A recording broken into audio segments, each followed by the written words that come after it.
Bonjour, je suis le docteur Alexandre Delacour, chirurgien cardiaque, et depuis plus de 15 ans, une grande partie de ma vie se déroule au bloc opératoire, à réparer des cœurs. Mais aujourd'hui, je veux vous parler de quelque chose que je vois en dehors de la salle d'opération, quelque chose qui me préoccupe profondément. C'est un avertissement à propos d'un danger qui se cache sous les yeux de tout le monde, probablement dans votre propre armoire à pharmacie. J'ai vu les conséquences dévastatrices de médicaments que beaucoup d'adultes consomment en pensant qu'ils sont inoffensifs, presque comme des bonbons. On les prend pour un mal de tête, des brûlures d'estomac ou un simple rhume. Pourtant, la réalité que j'observe chez mes patients, c'est que certains de ces produits, loin de toujours aider, peuvent affaiblir silencieusement le muscle le plus vital que nous possédons, le cœur. Je ne parle pas de traitements exotiques ni de drogues expérimentales. Je parle d'antalgiques en vente libre, de protecteurs d'estomac devenus un rituel matinal et de simples décongestionnants pris pour pouvoir mieux respirer. Les données scientifiques, combinées à mon expérience clinique, dessinent un tableau préoccupant. Sans le savoir, de nombreuses personnes de plus de 60 ans augmentent leur risque de souffrir de problèmes cardiaques graves. Mon objectif aujourd'hui n'est pas de vous faire peur, bien au contraire. Je veux vous apporter de la clarté, vous donner des connaissances pour que vous puissiez vous protéger et reprendre la main sur votre santé. Car le véritable danger, ce n'est pas seulement la maladie, c'est la désinformation sur les risques que nous courons sans le savoir. Nous allons passer ensemble en revue 5 grandes familles de médicaments d'usage courant qui représentent un risque particulier pour la santé du cœur chez les personnes âgées.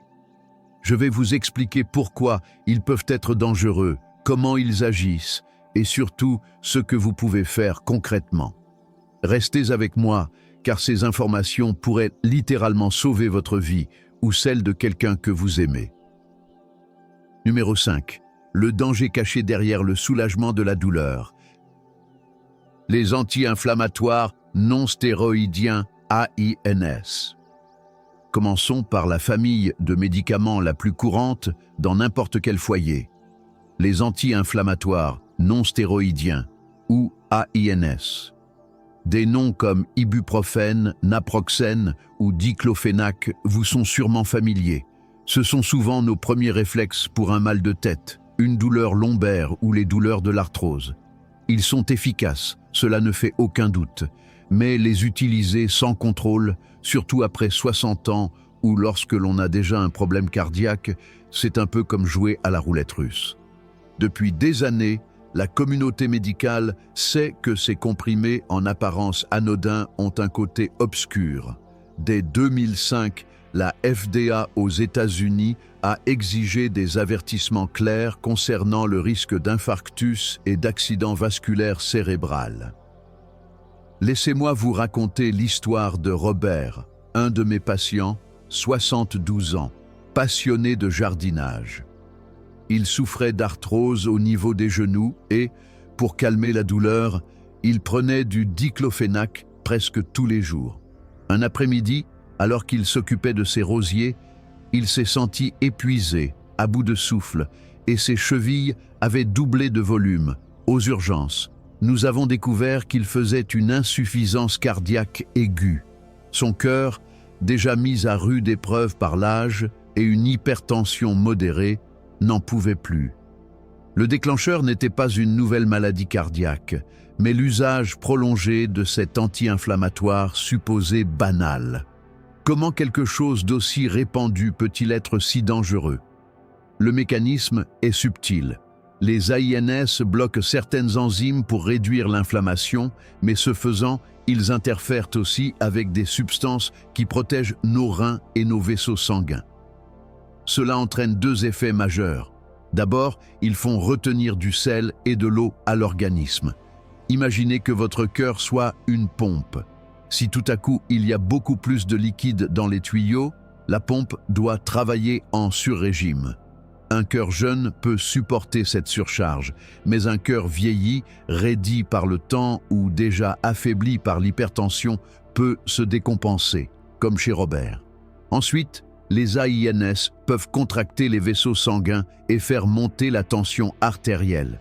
Même si vous n'êtes pas hypertendu, leur usage régulier peut l'élever. Et si vous prenez déjà des médicaments pour la tension, les AINS peuvent en diminuer l'efficacité, laissant votre pression s'emballer sans que vous vous en rendiez compte. Il est vital de comprendre que le risque dépend de la dose et de la durée. Des molécules comme le diclofénac et l'ibuprofène à forte dose, 2400 mg par jour d'ibuprofène par exemple, sont particulièrement associées aux complications. Le naproxène à dose faible semble un peu plus sûr, mais le risque n'est jamais nul. Comme si cela ne suffisait pas, si vous prenez de l'aspirine à faible dose pour protéger votre cœur, certains AINS, comme l'ibuprofène, peuvent en annuler l'effet protecteur. Alors, que faire? La solution n'est pas de souffrir en silence, mais de parler avec votre médecin. Demandez-lui, « Docteur, avec mon histoire médicale, quelle est l'option la plus sûre pour moi ?» Il existe des alternatives. Parfois, le paracétamol suffit. D'autres fois, des crèmes ou des gels anti-inflammatoires locaux sont une très bonne option. Et si un AINS est vraiment indispensable, la règle d'or est simple, la dose la plus faible pendant la durée la plus courte possible. Numéro 4. Le faux protecteur. Les inhibiteurs de la pompe à protons, IPP, passons au numéro 4, et celui-ci risque de vous surprendre, car on le connaît sous le nom de protecteur d'estomac. Je parle des inhibiteurs de la pompe à protons, les IPP, oméprazole, pantoprazole, lansoprazole. Ce sont parmi les médicaments les plus prescrits au monde. Des millions de personnes les prennent chaque matin, presque comme un rituel, pour le reflux gastrique ou pour protéger l'estomac d'autres médicaments, comme les AINS que nous venons d'évoquer. Et voici le paradoxe. Le médicament que l'on vous donne pour vous protéger d'un risque peut en créer un autre par la petite porte. Laissez-moi vous présenter Hélène, 68 ans. On lui a prescrit de l'oméprazole pour un reflux chronique, en lui disant qu'elle devrait le prendre à vie. Ses brûlures d'estomac ont disparu, et elle n'a plus jamais remis ce traitement en question. Des années plus tard, lors d'un contrôle, son électrocardiogramme montrait quelque chose d'anormal. Une prise de sang a révélé la cause. Son taux de magnésium était extrêmement bas. Le magnésium est un véritable gardien du rythme cardiaque. Quand il manque, le cœur devient électriquement instable, comme un orchestre sans chef, et des troubles du rythme dangereux peuvent apparaître. La cause de la carence d'Hélène, l'utilisation chronique d'oméprazole. Les IPP réduisent l'acidité de l'estomac, mais cette acidité est essentielle pour absorber certains nutriments. En la supprimant pendant longtemps, l'absorption du magnésium chute. Mais ce n'est pas tout. Un autre point nous inquiète encore davantage. Plusieurs études observationnelles ont trouvé une association entre l'usage des IPP et un risque accru d'infarctus du myocarde. L'une des hypothèses est que ces médicaments pourraient diminuer les niveaux d'oxyde nitrique, une molécule qui maintient nos vaisseaux sanguins souples et dilatés. Quand elle vient à manquer, les artères se rigidifient et le terrain devient favorable à l'infarctus. Le lien de cause à effet est encore débattu, mais l'association reste préoccupante. De plus, l'oméprazole peut interférer avec des médicaments vitaux comme le clopidogrel, un antiagrégant plaquettaire donné après un infarctus. Il peut rendre ce traitement protecteur moins efficace, laissant le patient moins bien protégé. Le grand problème des IPP, c'est leur banalisation. Ils ont été créés pour des traitements courts, de 4 à 8 semaines, mais sont devenus, pour beaucoup, une solution permanente à des problèmes qui pourraient souvent être améliorés par des changements de mode de vie. Si vous prenez un IPP depuis des mois ou des années, ne l'arrêtez surtout pas brutalement. Parlez-en à votre médecin. Demandez-lui En ai-je vraiment besoin au long cours? Pouvons-nous diminuer la dose? Existe-t-il des alternatives? Et si vous devez le prendre de façon chronique, il est fondamental que votre médecin surveille régulièrement votre taux de magnésium. Avant de poursuivre avec les médicaments suivants, qui incluent même certains produits pour de simples rhumes, je voudrais marquer une courte pause. Si ce que vous avez entendu jusqu'à présent vous semble utile, j'ai deux choses très simples à vous demander. D'abord, abonnez-vous à cette chaîne, Vertu et Raison. Ma mission, en tant que docteur Alexandre Delacour, est de vous offrir une information de santé claire, directe et fondée sur la science, pour que vous puissiez prendre les meilleures décisions possibles. Ensuite, et c'est peut-être encore plus important, partagez cette vidéo. Pensez à vos parents, à vos grands-parents, à vos amis. Un simple clic peut déclencher une conversation qui, réellement, peut sauver une vie. Merci pour votre soutien. Passons maintenant au numéro 3, un médicament que nous avons presque tous chez nous. Numéro 3, le danger d'un simple rhume. Les décongestionnants oraux. Au numéro 3, nous trouvons les décongestionnants oraux utilisés contre le rhume, ceux qui contiennent de la pseudoéphédrine ou de la phényléphrine. Ce sont les solutions magiques pour ce nez bouché qui ne vous laisse aucun répit. Mais cette solution magique peut avoir un coût très élevé pour votre cœur, surtout si vous souffrez déjà d'hypertension ou d'une maladie cardiaque. Martine, 75 ans, ancienne institutrice, a attrapé un gros rhume. Pour pouvoir respirer correctement, elle a acheté à la pharmacie un antigrippal bien connu contenant de la pseudoéphédrine. Dès le deuxième jour, elle a commencé à sentir son cœur s'emballer dans sa poitrine, avec des vertiges et un terrible mal de tête. Son fils l'a conduite à l'hôpital. Sa tension était au plafond et elle présentait un trouble du rythme. Ce décongestionnant l'avait poussée au bord du gouffre. Pourquoi cela arrive-t-il? La pseudoéphédrine et la phényléphrine sont des vasoconstricteurs. Leur travail est de resserrer les vaisseaux sanguins. Dans la muqueuse nasale, c'est très utile. L'inflammation diminue et vous respirez mieux. Mais le médicament n'agit pas seulement dans le nez. Il circule dans tout le corps, en resserrant les vaisseaux partout. Cela a deux conséquences majeures. D'abord, en rétrécissant les artères, le cœur doit pomper contre une résistance beaucoup plus forte. C'est comme essayer de faire passer de l'eau à travers un tuyau que l'on pince. La pression monte en flèche. Cela peut provoquer un pic hypertensif dangereux. Ensuite, ce sont des stimulants. Ils accélèrent le cœur et peuvent rendre le rythme cardiaque irrégulier. Si votre cœur est déjà fragile ou sensible, ce coup de fouet supplémentaire peut le déstabiliser. Récemment, les autorités sanitaires européennes ont à nouveau attiré l'attention sur la pseudoéphédrine en raison de son lien avec des syndromes rares mais graves, impliquant un rétrécissement des vaisseaux sanguins du cerveau. Cela ne fait que rappeler à quel point son effet sur l'ensemble du système vasculaire est puissant. Le grand danger de ces médicaments, c'est qu'ils sont en vente libre. Les gens les achètent sans toujours lire les avertissements et sans penser aux risques. Si vous avez plus de 60 ans, et surtout si vous souffrez d'hypertension ou d'un problème cardiaque, évitez-les. Il existe des alternatives beaucoup plus sûres, des sprays d'eau salée, des humidificateurs ou des sprays nasaux à base de corticoïdes qui agissent localement. Ne laissez pas le soulagement de votre nez se transformer en urgence cardiaque. Numéro 2, le lien entre l'esprit et le cœur. Certains anciens antidépresseurs. Nous arrivons au numéro 2, un sujet délicat mais essentiel, la santé mentale.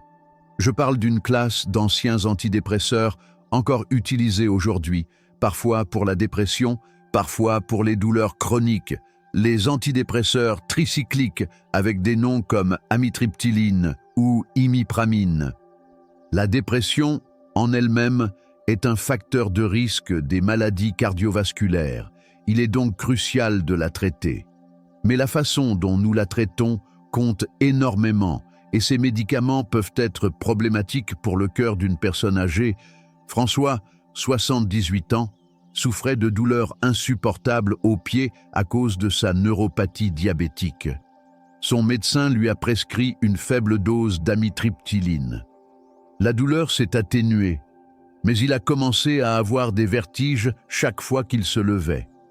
Un jour, il s'est évanoui et s'est fracturé la hanche. La cause? L'amitriptyline, qui provoquait chez lui une chute brutale de la tension artérielle en position debout, ce que l'on appelle l'hypotension orthostatique. Mais ce n'est pas le seul danger. Ces médicaments peuvent aussi accélérer la fréquence cardiaque au repos, imposant un stress permanent à un cœur vieillissant. Plus inquiétant encore, ils peuvent interférer avec le système électrique du cœur, en ralentissant la conduction des impulsions. Cela se voit à l'électrocardiogramme et augmente le risque de troubles du rythme ventriculaire très dangereux, pouvant aller jusqu'à la mort subite. Pour toutes ces raisons, les tricycliques ne sont plus, aujourd'hui, le traitement de première intention de la dépression chez les personnes âgées. Nous préférons des antidépresseurs plus récents, mieux tolérés par le cœur. Pourtant, ils sont encore fréquemment prescrits pour les douleurs neuropathiques. Si vous, ou l'un de vos proches, prenez l'un de ces médicaments, il est indispensable d'en parler avec le médecin. A-t-on essayé des alternatives plus sûres? La tension artérielle et le rythme cardiaque sont-ils surveillés régulièrement? La santé mentale et la santé physique sont intimement liées. Il faut s'assurer que le traitement de l'une ne soit pas en train de fragiliser l'autre. Numéro 1. Le risque inattendu du calcium.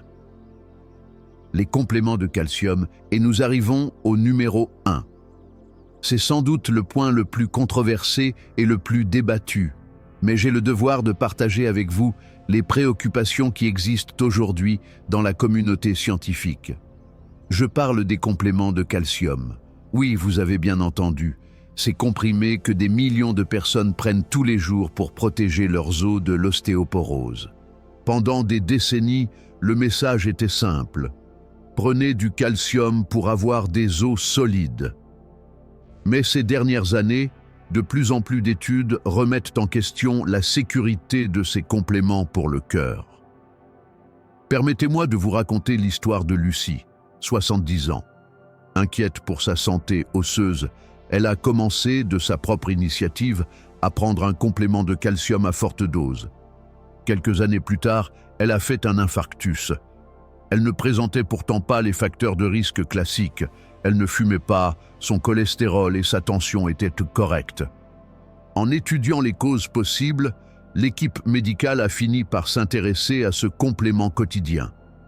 La controverse est réelle et les preuves ne sont pas définitives, mais l'hypothèse est préoccupante. Le calcium que nous obtenons par l'alimentation, produits laitiers, certaines eaux minérales, légumes verts, ne semble pas poser de problème particulier. Il est absorbé progressivement et l'organisme l'utilise correctement. Le problème semble venir des doses élevées, concentrées, apportées par les compléments. Lorsque vous avalez un comprimé de calcium, il se produit un pic artificiel de calcium dans le sang. Le corps ne peut pas utiliser tout ce calcium d'un coup pour les os, et l'excès doit bien aller quelque part. La principale crainte est qu'il se dépose dans les parois des artères. Ce processus, la calcification artérielle, rend les vaisseaux plus rigides et peut favoriser la formation de plaques responsables des infarctus. Certaines grandes études suggèrent que les compléments de calcium augmentent modestement le risque d'infarctus, tandis que d'autres n'ont pas retrouvé ce lien. Les données sont complexes, et pour les personnes souffrant d'ostéoporose avérée, les bénéfices peuvent l'emporter sur les risques. Mais la leçon est claire, plus n'est pas toujours mieux. La stratégie la plus sûre consiste à privilégier le calcium alimentaire. Si votre médecin estime que vous avez besoin d'un complément, ne commencez jamais à en prendre de votre propre initiative. C'est une décision médicale qui doit prendre en compte à la fois votre santé osseuse et, tout aussi important, votre risque cardiovasculaire. Aujourd'hui, nous avons exploré la face cachée de 5 types de médicaments très courants. Les anti-inflammatoires, les protecteurs gastriques, les décongestionnants, certains antidépresseurs et les compléments de calcium. Mon message principal n'est pas un message de panique, ni un appel à arrêter vos traitements. Les interrompre de votre propre chef serait très dangereux. Mon message est un message d'autonomie. Vous disposez désormais d'une information précieuse que beaucoup ignorent.